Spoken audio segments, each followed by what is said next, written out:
Hoje eu trago como tema dessa mensagem, virando o jogo. Ontem teve isso, né? Ontem a Argentina virou o jogo, depois a França virou o jogo e para a alegria da maioria de todos aqui nessa manhã, a França venceu. Teve outros jogos na Copa que aconteceram também viradas de jogo. E a virada de jogo ela é emocionante. Eu acho que você deve gostar, principalmente quando é seu time que está perdendo e ele vira o jogo. Aí você gosta, porque ele estava em desvantagem, agora ele está próximo da vitória.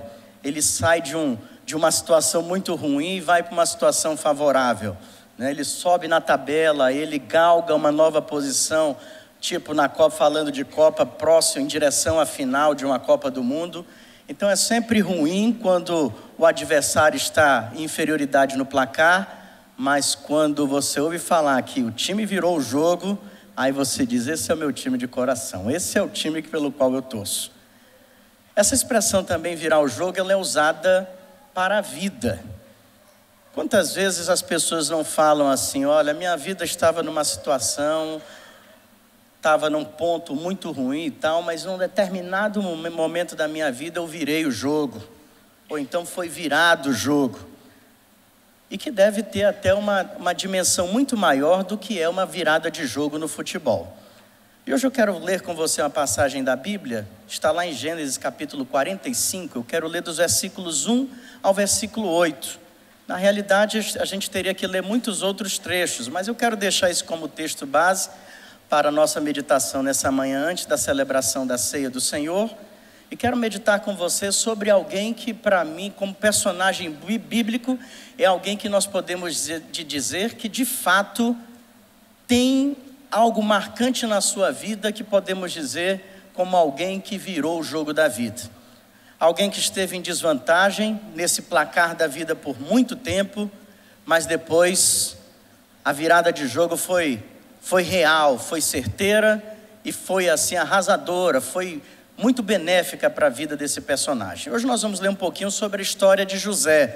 Eu creio que a maioria daqui já ouviu falar dessa história, é uma história bem longa, a gente tem que tratar ela por partes ou então resumi-la, porque trata-se de uma das histórias muito belas registradas no Antigo Testamento e no primeiro livro da Bíblia. Gênesis capítulo 45, versículos 1 ao versículo de número 8, diz assim a palavra do Senhor.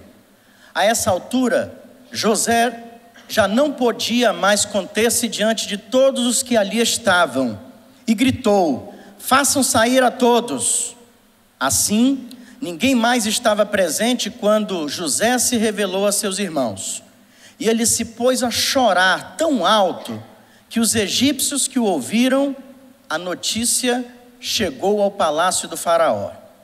Então disse José a seus irmãos, eu sou José, meu pai ainda está vivo? Mas os seus irmãos ficaram tão pasmados diante dele, que não conseguiam responder-lhe. Cheguem mais perto, disse José a seus irmãos. Quando eles se aproximaram, disse-lhes, eu sou José, seu irmão, aquele que vocês venderam ao Egito. Agora, não se aflijam, nem se recriminem por terem me vendido para cá, pois foi para salvar vidas que Deus me enviou adiante de vocês.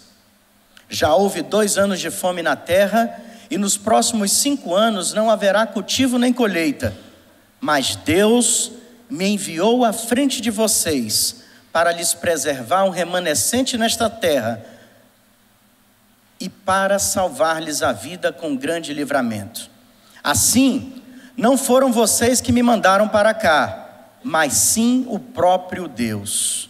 Ele me tornou ministro do faraó e me fez administrador de todo o palácio e governador de todo o Egito. Que Deus aplique essa porção da sua palavra lida em cada um dos nossos corações. Como eu falei, a vida de José, o histórico sobre José se estende por cerca de 12 capítulos no livro de Gênesis. E aí você já pode fazer uma consideração de quão quão grande era a importância de José em aplicação para as nossas vidas, a história da vida de José para as nossas vidas, pelo fato de que mais de 10% do primeiro livro da Bíblia, o livro que começa tratando sobre a criação do mundo, feita pelas mãos de Deus, mais de 10% desse livro vai se limitar a contar a história de um único personagem, José. Eu fico imaginando se não fosse uma vida tão expressiva, se não houvesse tantas lições para serem retiradas da vida de José para a sua vida e para a minha vida, certamente no livro que trata sobre a criação do mundo, sobre a criação dos seres humanos, sobre a criação de tudo que existe no universo, não seria dedicado cerca de 12 capítulos para falar sobre um único homem. A história de José é rica.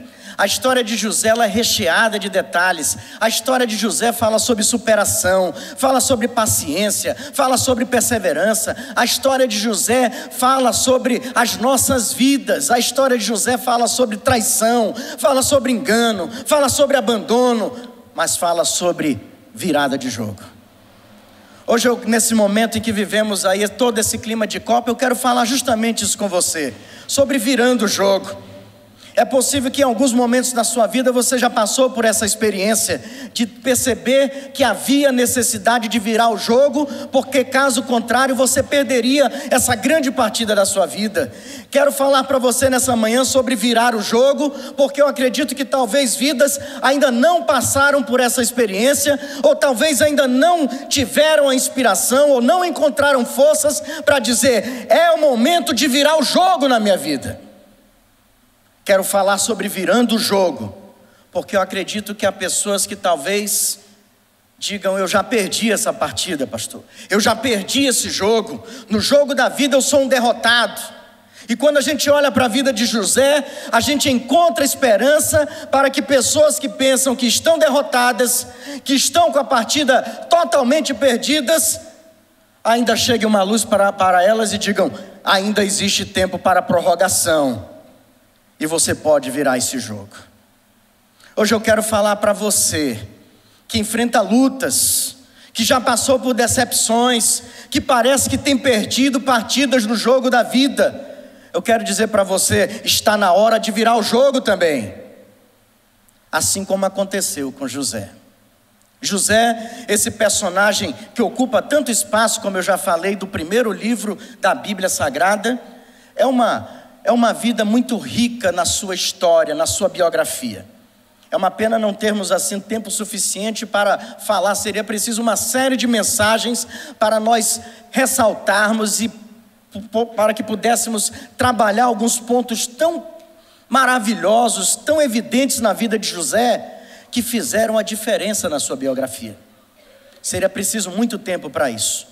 Mas a história de José, aquela registrada na Bíblia, aquela que já virou novela na TV brasileira, aquela que é pregada por muitos pregadores até hoje, eu digo que é uma história rica, porque fala de alguém que na adolescência vê o jogo da vida em desvantagem. Alguém que tinha uma vida muito boa, preferido do seu pai, sempre tendo do bom e do melhor na sua educação, mas sendo detestado pelos seus irmãos, pela sua família, com exceção do seu pai que tanto o amava. Ele começa a despertar o ódio, começa a despertar a inveja, começa a despertar o abandono por parte dos seus irmãos, pelas suas virtudes, pelas suas palavras, pelos seus sonhos. E aí a gente já começa a perceber na vida de José, como eu falei, há tantos detalhes, mas a gente começa a perceber quantas vezes nossos sonhos não incomodam outras pessoas. É por isso que às vezes você não tem que falar tudo da sua vida para quem não se importa contigo, porque senão você vai despertar inveja em vez de despertar admiração. É por isso que muitas vezes você vai despertar aborrecimento em vez de despertar alegria, porque José, ele contava seus sonhos para o seu pai e para seus irmãos, e ele falava sobre sonhos maravilhosos que Deus tinha colocado, porque era plano de Deus para a sua vida. Mas isso não causava nem um pouquinho, nenhuma manifestação de alegria ou de admiração por parte dos seus irmãos. Pelo contrário, despertava ódio e inveja a cada dia, a cada sonho que ele contava para a sua família. É um garoto que na sua adolescência, por causa desse ódio, dessa inveja gerada no coração de seus irmãos, Certa feita, por ordem, cumprindo ordens do seu pai diz: vai ver como estão seus irmãos lá no deserto de Dotã. José parte em direção aos seus irmãos para cumprir uma ordem do seu pai, mas naquele dia José não sabia que o seu jogo, a partida da sua vida, iria estar em desvantagem perante os olhos humanos. Mas Deus fazia parte daquele jogo. Seus irmãos, quando recebem e tendo seu coração fomentado por tanta ira, por tanta inveja, bolam rapidamente um plano para se livrar de José. Primeiramente colocam num poço, no meio do deserto, e para piorar, o poço vazio. Eu digo que a vida de José era tão difícil que quando ele é jogado num poço, o poço está sem água. Não é mole não. Sabe aquela expressão fundo do poço? José soube muito bem o que é isso, porque no poço que ele foi jogado não tinha uma gota d'água. Depois é retirado do poço, mas não para usufruir da sua liberdade, para não receber o reconhecimento dos seus irmãos, para não ouvir um pedido de perdão, mas sim para ser vendido como escravo para os ismaelitas que o levaram para uma terra distante. Mas não para por aí essa partida. Sendo vendido para mercadores, ele é levado para o Egito. Lá é tratado como escravo. Depois parece que a sua situação melhora. Ele é colocado como administrador de um homem que o comprou para ser um dos seus escravos. Mas como se destacava como entre os muitos escravos daquele senhor, ele é promovido a administrador de todos os bens de Potifar. E tudo parece que caminhava bem. José poderia pensar: agora eu acho que esse jogo está virando. Mas quando, no menor lampejo de que parece que o jogo da sua vida iria mudar, Potifar tinha uma esposa. E essa esposa, pelas suas falhas de caráter e também como instrumento de Satanás para tentar destruir os planos, os sonhos de Deus na vida de José, ela é usada para tentar seduzi-lo. Mesmo ele fugindo desta tentação, mesmo ele correndo da sedução dessa mulher, injustamente e de forma mentirosa, pela versão contada pela mulher de Potifar, diga-se de passagem, o nome dela nem é mencionado na Bíblia, ele é novamente jogado na prisão, é lançado ao calabouço. E ali agora ele se destaca dentre tantos outros presos pela sua conduta, pela sua disciplina, pela sua obediência, de tal maneira que ele é responsável agora pelos presos. E depois, quando vê em liberdade, saindo em liberdade, 2 dos seus companheiros de prisão, ele diz para um deles: olha, interpretando o sonho, você vai morrer e você vai ficar vivo. E ele fala para o que é ficar vivo: olha, não se esqueça de mim. Você, olha, vai ser colocado do lado do rei, não se esqueça de mim. Mas 2 anos se passam com José colocado na prisão injustamente e nada acontece. O desfecho dessa história é muito bom. O desfecho dessa história nós vamos ver daqui a pouco. Mas eu estou relatando de uma forma bem resumida e rápida essa um pouco da biografia de José, para mostrar que alguém que parecia que era alguém que sempre estava perdendo, alguém que parecia que sempre o adversário estava na frente. E à medida que o tempo passava, parece que a goleada ia aumentando, de tal maneira que, aos olhos humanos, eu sempre digo isso, humanamente falando, talvez se nós ouvíssemos a história de José, no nosso mundo contemporâneo, nós arriscaríamos a falar: esse é um sinônimo, esse é um exemplo de fracasso de vida. Esse homem nada do que faz dá certo. Os seus irmãos o rejeitaram, ele foi vendido como escravo, depois ele é promovido a administrador, mas surgiu uma calúnia aí que a gente não sabe se é verdade ou não, surgiu um papo aí que ele andou dando em cima da mulher do patrão dele, foi mandado para a cadeia de novo, e lá está até hoje. Nós poderíamos dizer: José é um sinônimo de um fracasso de vida. José seria um sinônimo de um time que só perde e que nunca vira o jogo. José seria o sinônimo de um derrotado. Mas não nos planos de Deus. Nos planos de Deus estava em fazer com que esse jogo da vida fosse virado. Que José passasse de perdedor a vencedor. E que José pudesse contemplar ainda em sua vida todos os sonhos que Deus havia projetado em pensamento e em sonhos para ele. Eu quero deixar com você aqui nessa manhã algumas dicas de alguém que foi um exemplo de virada de jogo. Hoje eu quero deixar um exemplo para você que talvez esteja no placar da vida em desvantagem, mas com José a gente aprende que esse jogo pode virar. Hoje eu quero deixar aqui com você que existe algumas virtudes na vida de José e algumas ações divinas que aconteceram na vida daquele jovem rapaz até então, que promoveram a virada de jogo e que podem ser úteis para a sua vida também. A primeira dessas ações, a primeira dessas virtudes, ou então a primeira dessas jogadas que pode fazer, usando esse termo, fazer você virar o jogo da vida, é que José começou a virar o jogo quando ele não permitiu que sentimentos destrutivos fizessem parte da sua vida. José virou o jogo da vida quando tudo aquilo que era destrutivo foi abandonado por ele. A história dele eu já falei. Rejeitado pelos irmãos com ira, com ódio, com inveja. Irmãos, uma família que certamente você não vai querer ter. Agora, depois de muitos anos, colocado como governador do Egito, Deus muda a sorte daquele homem e passa-se muitos anos, José agora está diante dos seus irmãos que estão curvados diante dele. E depois a história se detalha, no livro de Gênesis detalha toda a história, todos os diálogos que ele faz com seu irmão, com seus irmãos, até chegar um momento que ele diz: eu não aguento mais, eu preciso falar para os irmãos quem eu sou. Eles não haviam reconhecido que era José, tantos anos que haviam se passado. Eles não conseguiam sequer reconhecer o irmão que um dia eles haviam jogado no poço e vendido como escravo.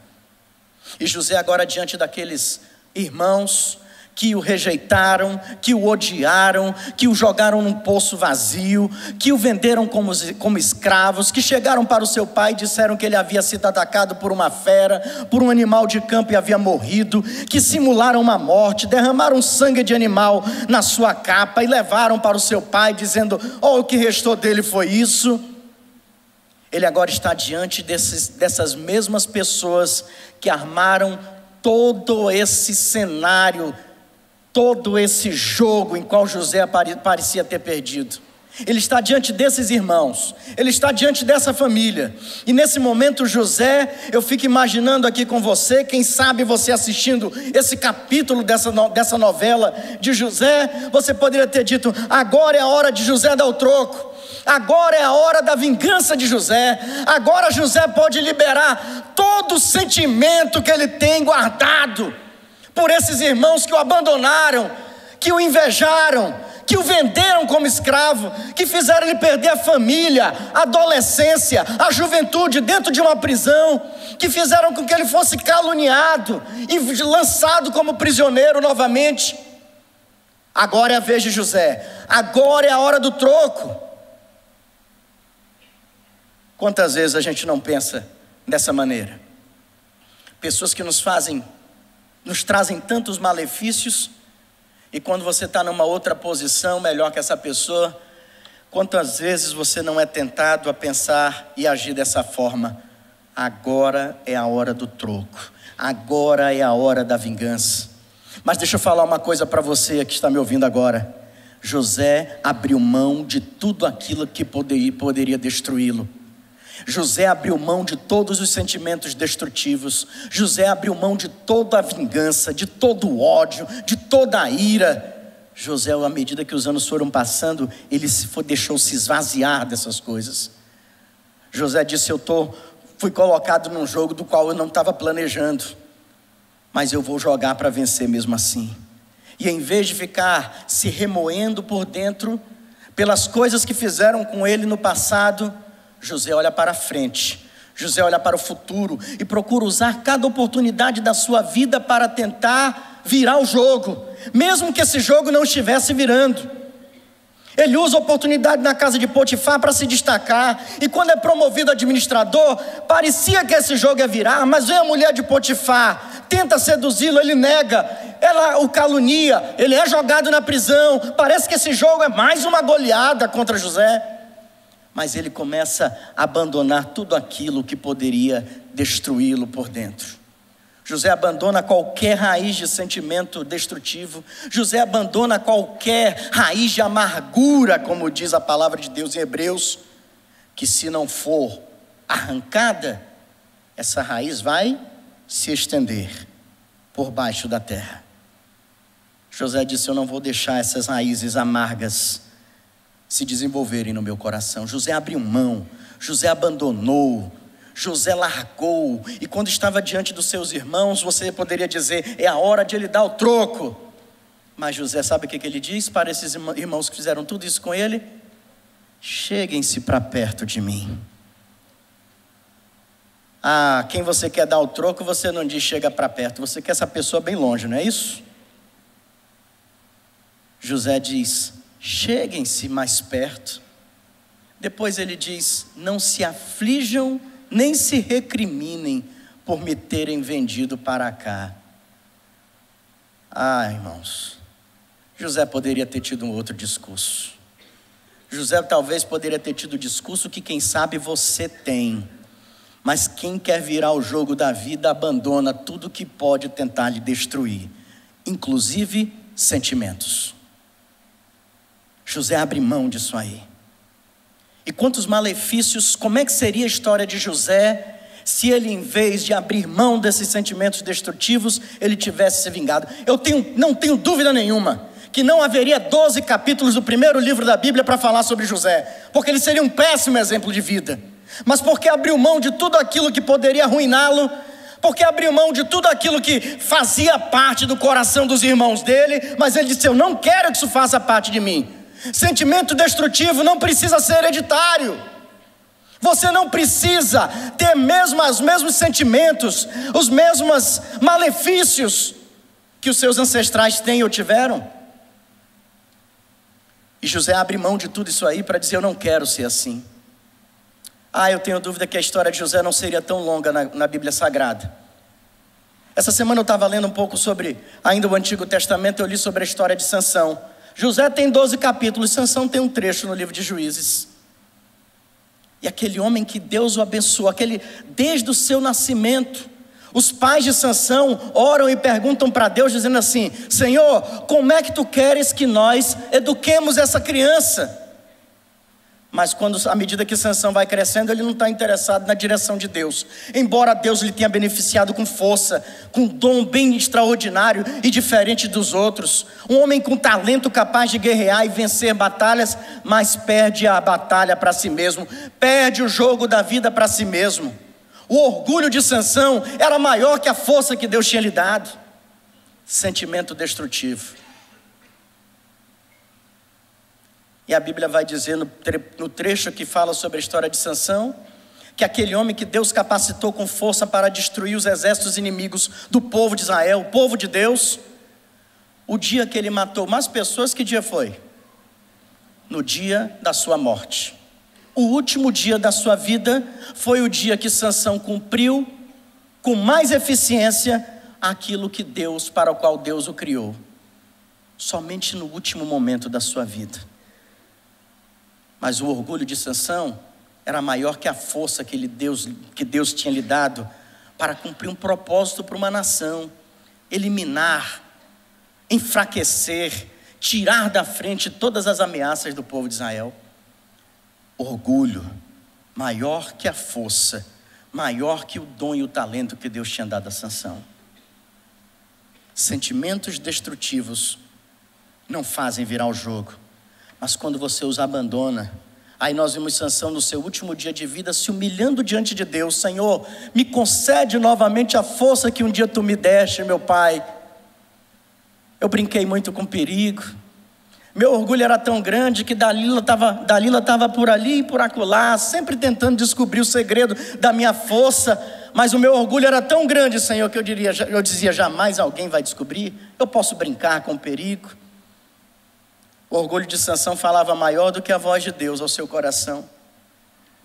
E aquele homem agora enfraquecido, colocado para ser motivo de escárnio diante de toda uma nação, dentro de um templo, consagrado a outros deuses, aquele homem no seu último momento de vida, humilhado agora, sem nenhuma mancha, sem nenhuma marca sequer, daquele sentimento que o acompanhou a vida inteira, que foi o seu orgulho, mas agora um homem humilhado diante de Deus, diz: Senhor, eu te peço que por mais uma vez tu me conceda força, para que eu possa vingar os inimigos de Israel. Ele está dizendo: agora eu estou sabendo da minha missão, agora sim, agora que eu estou sem orgulho, agora que eu me humilho diante de Deus, eu entendo qual é o meu propósito. E como Deus o tinha feito para esse propósito, Deus concede a força a Sansão, e naquele dia ele derruba aquele templo, os pilares daquele templo pagão, o templo vem todo abaixo, e Sansão e todos os que estavam ali, inimigos de Israel, foram mortos. Mas Deus criou Sansão para isso. Mas por causa de um tipo de sentimento que faz parte de tantos seres humanos, Sansão não usufruiu o melhor de Deus em vida. Só experimentou para as coisas para o qual Deus criou, o propósito para o qual Deus criou, no último dia da sua existência. Quantos sentimentos destrutivos impedem você de usufruir o melhor de Deus? Quantos sentimentos destrutivos estão impedindo você de virar o jogo da sua vida, de parar de perder e começar a vencer? O que tem dentro do seu peito, o que preenche a sua mente, que tem feito você a permanecer no mesmo estado em que você está? Mas José, quando encontrado pelos seus irmãos, os seus irmãos não o encontram mais nem no poço e nem como escravo, encontram agora como governador do Egito. Aquele homem, enquanto estava dentro de uma cadeia, dentro de um calabouço, ele não ficava pensando nos males que os irmãos dele o fizeram, mas ele ficava pensando no que Deus podia fazer por ele ainda. Essa é outra mente, esse é outro pensamento. Onde é que você quer chegar, pastor? Eu quero chegar que todo sentimento destrutivo, tudo aquilo que leva você à ruína, não te ajuda a virar o jogo, não te ajuda a vencer. E se você está levando peia no jogo da vida, está na hora de você perceber, está na hora de você avaliar o que tem permeado, quais sentimentos têm permeado a sua vida, o que tem te perturbado. Seria inveja, como tinham os irmãos de José? Seria um sentimento de rejeição, que José poderia ter tido? Será se é o ódio? Será se é a raiva? Será se é algum ressentimento? Falar sobre emoções é muito complicado, irmãos. Mas o fato é que tem pessoas que remoem sentimentos destrutivos, e aí vem o ressentimento. Eu sei que isso aí não tem nada a ver com a explicação da língua portuguesa, mas na minha cabeça, toda vez que alguém fala sobre ressentimento, que eu vejo alguém ressentida, ou que eu tenho que falar sobre isso para alguém, para mim está bem claro: ressentimento é um sentimento que vai levar você para trás. Eu nunca vi uma pessoa ressentida que progrediu emocionalmente. Eu nunca vi uma pessoa ressentida que vive livremente. A pessoa ressentida, ela sempre está presa, e parece que esses grilhões a puxam cada dia mais para trás. E à medida que o tempo vai passando, à medida que a sua vida vai avançando nos anos, ela está cada vez mais para trás. Ela não conseguiu ir para frente, ela não conseguiu virar o jogo da sua vida, porque ela está ressentida. Não há ressentimento na vida de José. José progrediu, José virou o jogo, José venceu, porque Deus olhava para ele e dizia: no coração desse rapaz não tem ressentimento, no coração de José tem esperança de uma vida melhor. E aí estava na hora de virar o jogo de José. No tempo determinado por Deus, José virou o jogo da sua vida. De um preso, de um escravo, de um homem do calabouço, de um responsável por uma prisão, ele se torna o segundo homem mais importante de toda a nação egípcia. Se torna governador do Egito. O jogo virou, mas virou porque José não perdeu a oportunidade de virar essa partida. José não deixou a sua vida ser preenchida por ressentimentos ou por itens nocivos à sua alma. Quantas oportunidades você não perdeu já, porque você se deixou se envolver por coisas nocivas à sua vida? Quantas oportunidades você não perde por causa de ressentimentos, de pessoas que fizeram mal para você? E a gente não pode olhar para José sem lembrar de Jesus Cristo. Eu até arrisco dizer que José é uma espécie de um protótipo de Cristo no Antigo Testamento. Porque é um homem que sofre, um homem que é rejeitado, um homem que é lançado no fundo do poço, um homem que é dado como morto. É a informação que chega ao seu pai. Mas no capítulo 45 de Gênesis a gente vê um José que ressurgiu das cinzas. Um homem que virou o jogo e começou a vencer.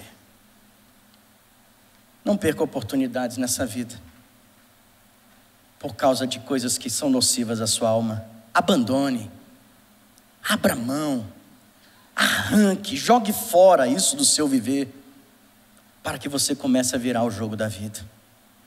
Cristo veio a esse mundo e não ficou ressentido. Quando ele subiu à cruz, a gente não vê a imagem de um homem ressentido por causa do mal que lhe fizeram nos seus poucos anos de vida na terra. Você não vê. Mas na hora em que ele vai ser aprisionado para ser julgado e consequentemente levado à cruz, apóstolo Pedro, um dos apóstolos, puxa uma espada, corta a orelha do soldado. Na hora que ele vai ser levado para um julgamento totalmente falso, totalmente manipulado. Mas nessa hora ele recolhe a orelha no chão e cura a orelha desse soldado que vai levá-lo preso.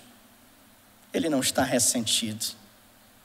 Uma boa parte das multidões que seguiam a Jesus não seguiam só por causa da sua mensagem, mas seguiam porque sabia que onde Jesus estava, ele dava um jeitinho de ter alimento para todos. Jesus sabia disso, mas ele não ficava ressentido. Ele multiplicava pães e peixes para todos. Aos samaritanos que detestavam tanto o povo do qual Jesus tinha sua origem, samaritanos não falavam com judeus, judeus não falavam com samaritanos, mas ele vai até Samaria para pregar o evangelho para uma mulher adúltera e assim levar salvação para aquele povo. Não tinha ódio racial no coração de Jesus. Pelos seus discípulos, queriam abandoná-lo assim que ele fosse preso. Uns o negariam, outros o abandonariam. Um pouco antes de ser preso, aparece a oração de Jesus. E ele diz: Pai, eu oro pelos meus discípulos, para que tu os livre do mal. Não tem amargura nenhuma diante daqueles que o abandonariam. Numa parábola que ele conta, antes do seu sacrifício na cruz, ele se apresenta como o pai que corre em direção ao filho arrependido. Não há nenhum ressentimento pelo filho que foi embora, mas sim alegria pelo filho que retornou. Para pecadores como eu e como você, Jesus morreu na cruz do Calvário sem ressentimento nenhum. Mesmo sendo nós miseráveis pecadores, mas ele morreu por mim e por você, porque Deus amou o mundo de tal maneira que deu seu único filho unigênito. Você quer virar o jogo da vida? E Jesus virou o jogo, porque quando Satanás pensava que tudo estava perdido, 3 dias depois, Jesus aparece ressurreto. E se hoje temos acesso à salvação em Cristo e à vida eterna no céu, como eu creio, é por causa da obra que Jesus realizou na cruz. Jesus venceu o jogo, Jesus virou o jogo. E você pode virar o jogo da sua vida, se não deixar que coisas destrutivas, coisas que arruinam a sua vida, que estão fazendo parte do seu viver e do seu coração, possam ser lançadas fora, e não deixar que essas coisas dominem você. Essas coisas lhe levam à derrota.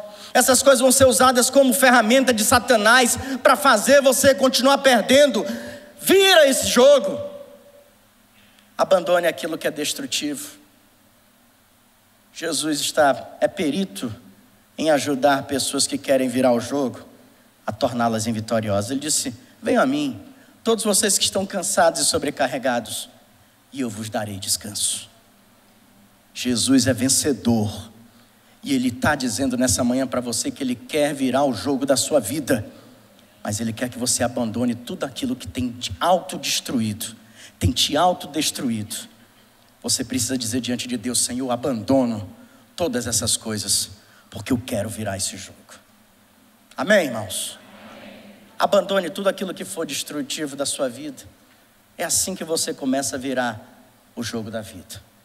Eu quero voltar aqui para a história de José.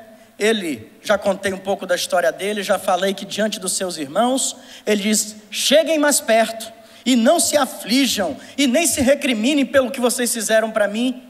Mas não para por aí. José não somente está mandando uma mensagem para os seus irmãos prostrados diante dele, dizendo: eu não guardei nada contra vocês, é por isso que o jogo da minha vida virou. Eu não guardei ressentimento, eu não guardei amarguras, meu coração está livre, eu sou liberto por Deus, é por isso que Ele me honrou, é por isso que Ele me trouxe até aqui.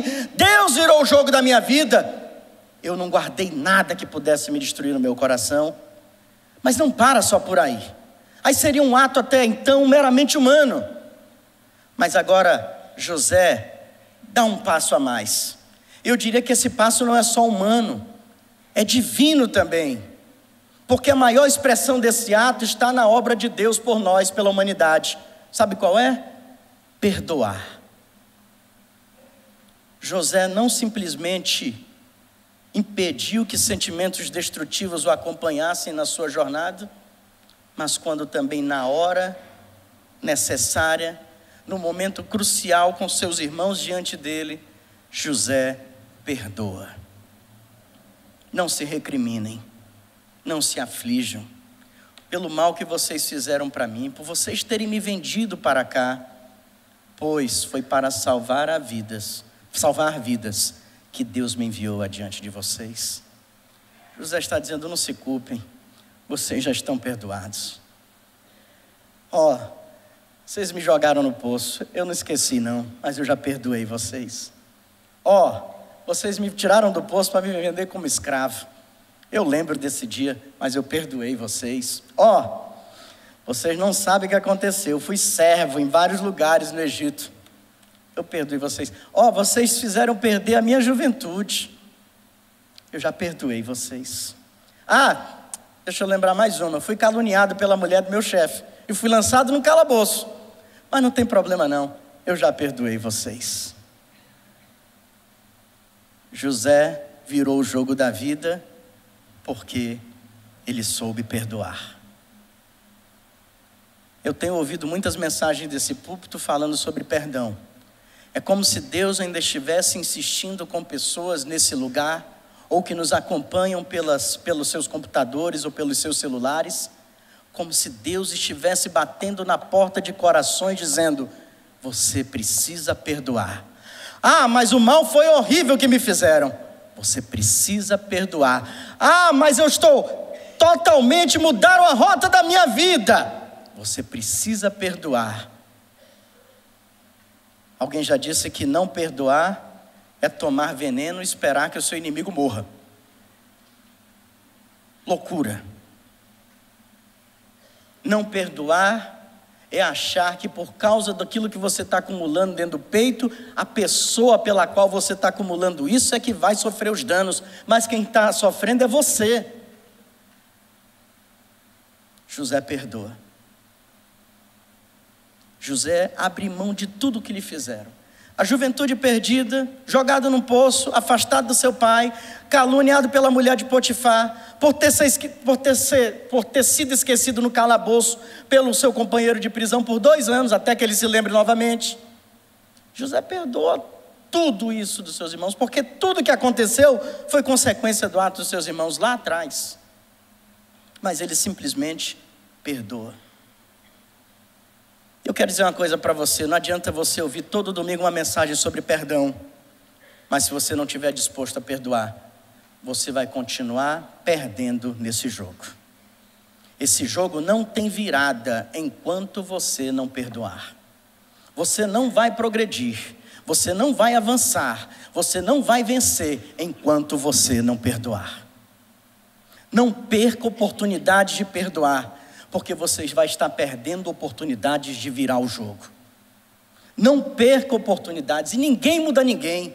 Não adianta pastores pregar para você dizendo que você tem que perdoar, seus familiares falar para você que você tem que perdoar, você ouvir conselheiros sobre perdão dizendo que você tem que perdoar, mas se você não mudar de posicionamento e perdoar aqueles que afligiram você, você vai continuar perdendo nesse jogo.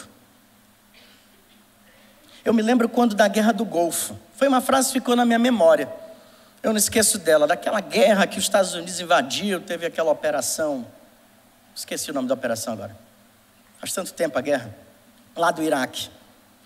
E quando no primeiro dia que os Estados Unidos invadiu o Iraque, lá aquele comandante do exército americano veio dar entrevista para todo mundo, e ele disse o seguinte, né? Que Deus perdoe esses homens, porque nós não os perdoaremos pelo que eles fizeram contra nós.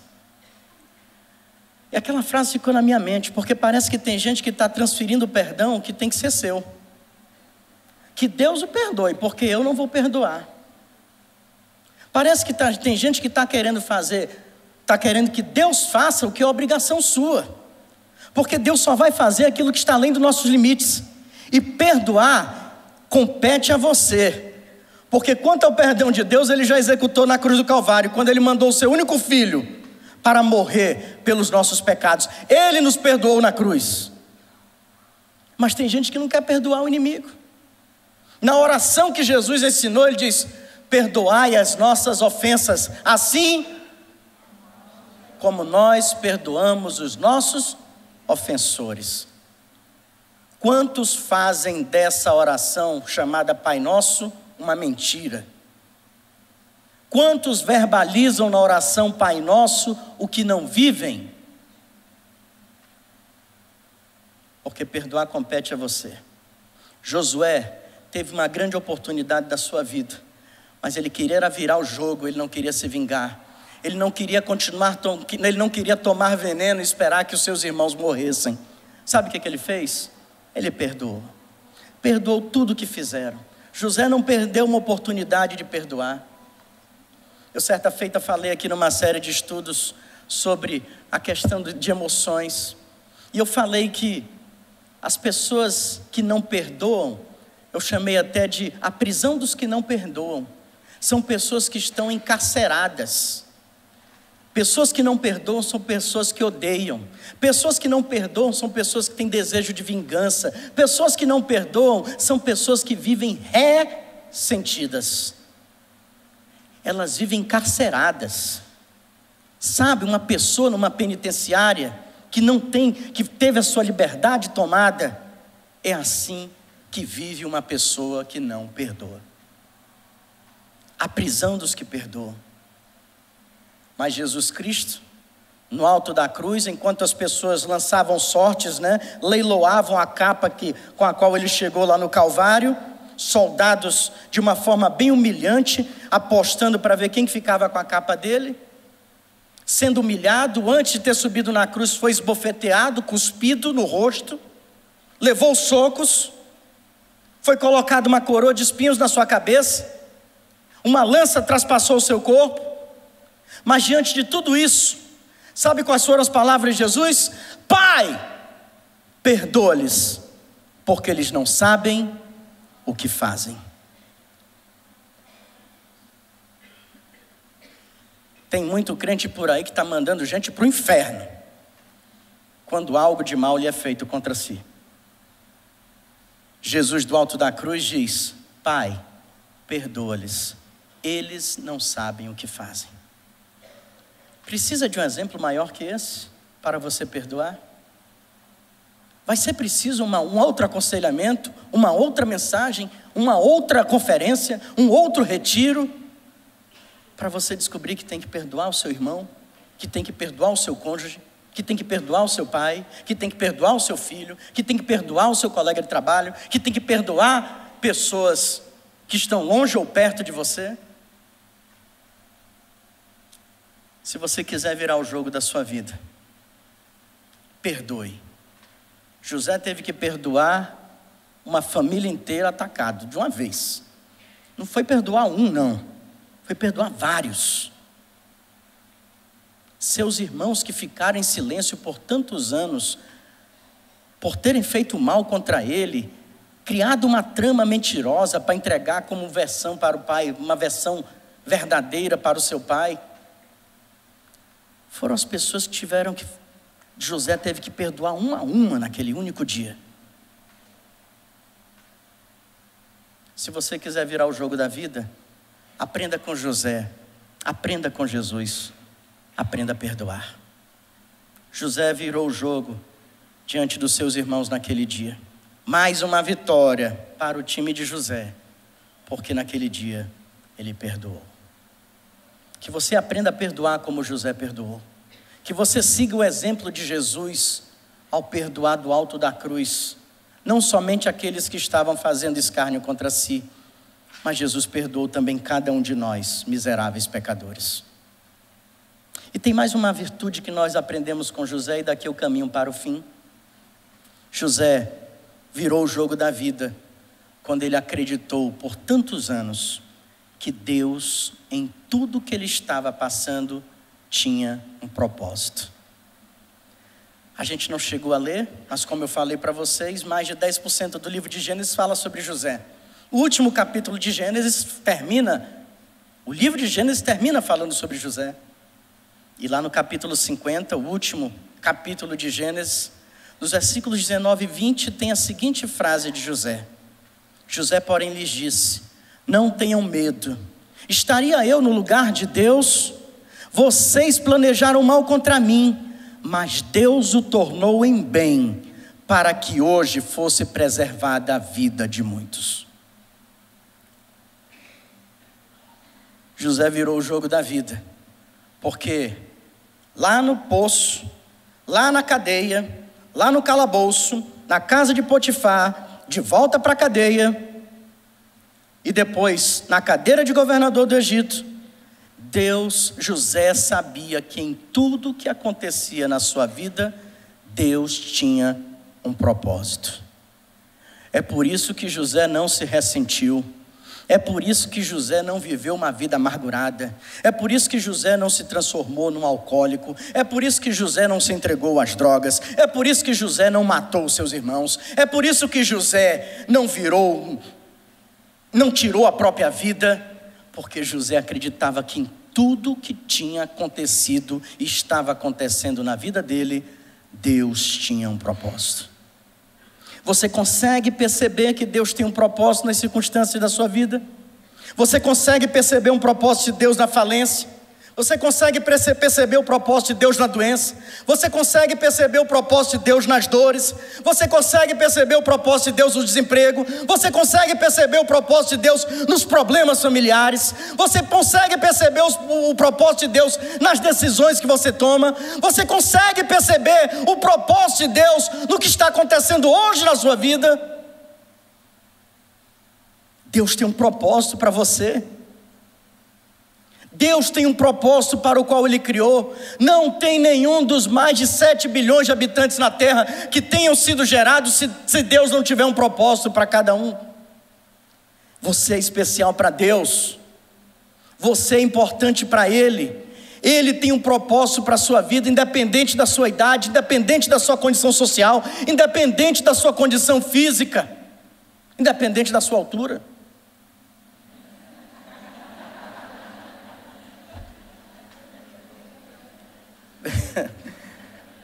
Deus tem um propósito para cada um de nós.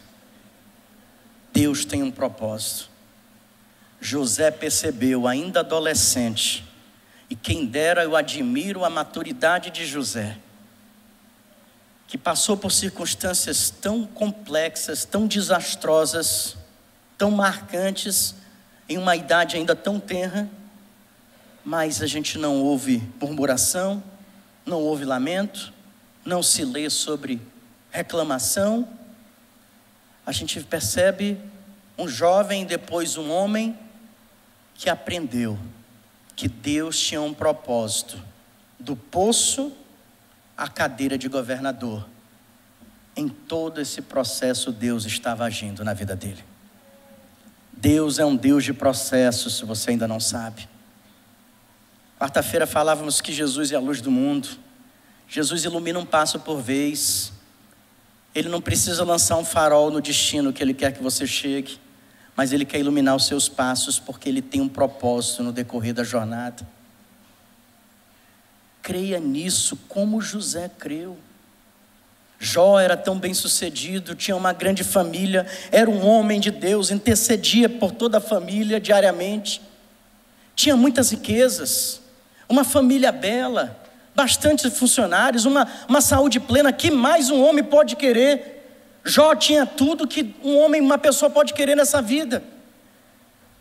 Mas em determinado momento, tocado pelo inimigo e com a permissão de Deus, aquele homem saudável vira um homem completamente debilitado fisicamente. Aquele homem que tinha uma bela família agora perde todos os seus filhos morrem. Aquele homem que tinha muitos servos, muitas propriedades, muitos bens, começa a contemplar a falência. O que sobra é uma esposa e alguns amigos que não deram nenhum bom conselho. Esse homem experimenta de tantas circunstâncias negativas na vida. Sem dinheiro, sem saúde, sem filhos. Experimenta dores, experimenta a dor da tristeza, experimenta a falta de recursos. Eu sei que eu estou falando agora pode ser a realidade de muitos. Mas depois de todas essas experiências, Jó se volta para Deus em diálogo e diz: eu sei que podes fazer todas as coisas e nenhum dos teus planos pode ser frustrado.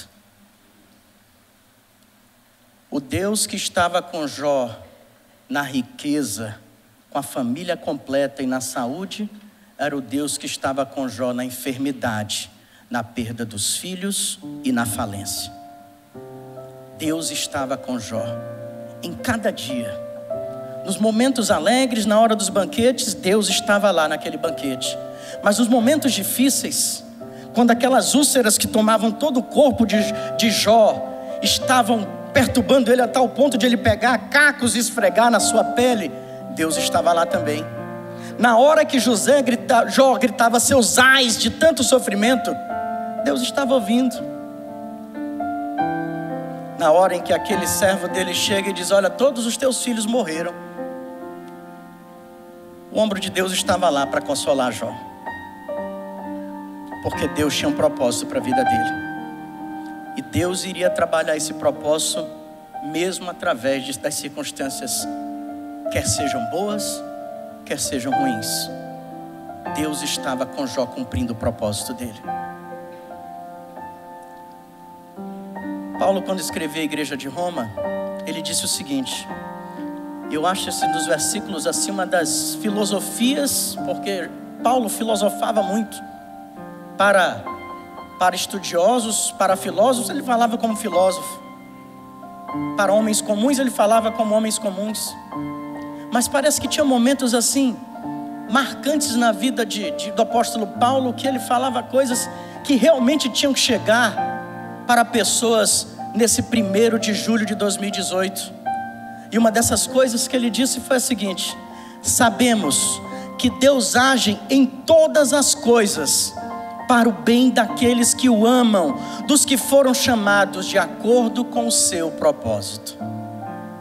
Sabemos que Deus age em tudo que está acontecendo na sua vida. Se você ama Deus, se você é um filho, uma filha de Deus, se você é um servo, uma serva consagrada a Deus, fiel a Deus, acredite. Jó acreditou nisso. Coisas estão acontecendo que eu não estou entendendo, mas Deus está agindo para cumprir o propósito dele na minha vida. Eu não estou entendendo a dor que eu estou sentindo, mas eu sei que Deus está agindo de alguma forma através dela na minha vida para cumprir o propósito dele. Eu não sei porque eu perdi o meu emprego, mas eu sei que Deus está agindo na sua vida para que algo melhor aconteça. Eu não sei por que tantas perdas. Eu não sei por que você foi rejeitado, por que você foi traído, por que você foi enganado. Mas eu sei que Deus estava lá. E Deus continua aí com você, agindo em meio dessas coisas, para cumprir o propósito dele na sua vida. Creia que Deus está com você. Creia que Deus tem um propósito e nenhum dos propósitos de Deus vai ser frustrado. Somente creia em Deus. Jó creu e ele virou o jogo da vida. Quando desde a sua mocidade ele acreditou que tudo que ele viveu, que tudo que ele estava passando fazia parte de algo superior para o cumprimento do propósito de Deus na sua vida. Vire o jogo da sua vida. Hoje é o dia para você começar a virada de jogo. Assim como José, que virou o jogo da vida, poderia ser derrotado para todos os males que seus irmãos fizeram, mas ele venceu. Poderia ter sido derrotado pelo rancor, pelo ódio, mas ele venceu. Ele podia ter sido derrotado pelas circunstâncias negativas da vida, mas ele venceu. Porque ele abriu mão de tudo que poderia ser destrutivo a ele. Porque ele aprendeu a perdoar. E porque ele acreditou que o propósito de Deus, de alguma forma, e mesmo através de tudo que ele viveu, iria se cumprir. É assim que se vira o jogo. É assim que se torna de perdedor a vencedor. Está na hora de você virar esse jogo. Está na hora de você começar a ganhar. Faça como José. Faça como Jesus. Mas agora escreva a sua história. Uma história de alguém que diz para Deus nessa manhã: eu vou começar a virar o jogo da minha vida, Senhor. Mas eu quero, meu Pai, hoje abandonar neste momento tudo aquilo que tem me destruído, tudo aquilo que tem me aprisionado. Eu quero perdoar, não porque alguém merece o perdão, mas justamente porque não merece é que eu vou perdoar, independente da grandeza do que lhe fizeram. Você pode virar o jogo da sua vida, se você sair daqui acreditando que Deus está agindo em todas as coisas que você está passando para cumprir o propósito dele no teu viver. Amém?